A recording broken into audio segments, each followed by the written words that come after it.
எண்ணெய் கத்திரிக்காய் குழம்ப குருபாகமாக வைக்கிறதுக்கு என்னென்ன பொருட்கள்னு பார்க்கலாம் வாங்க. இது பாருங்க,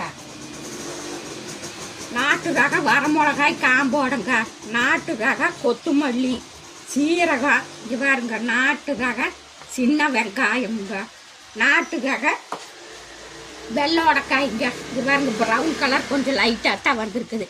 இந்த மாதிரி சொரவி மரச்சத்து நல்லெண்ணெயை பயன்படுத்தி வறுத்து ஆட்டாங்கல் ஆசன குருவிதியில் ஆட்டி எடுத்து எண்ணெய் கத்திரிக்காய் குழம்பு வச்சு பாருங்க, அவ்வளவு சக்தியும் சுவையும் நிறைந்த மாதிரி இருக்குங்க. நாங்கள் இப்படித்தான் பயன்படுத்தி பலன் பெற்றுட்டோங்க. உங்களுக்கு வேணும்னா நீங்கள் உங்கள் சுய விருப்பத்தின் பேரில் பயன்படுத்தி பலன் பெறுங்கன்னு சொல்கிறேனுங்க. இன்னும் இந்த மாதிரி நிறைய குருபாகங்களும் அதை கேட்ட குரு வித்தைகளும் இரண்டும் பலன் தர மாதிரி குரு வைத்திய வாழ்வியலை எப்படி அமைச்சுக்கிறதுன்னு பவுனம்மா நானே உங்களுக்கு செய்து காட்ட போகிறேனுங்க.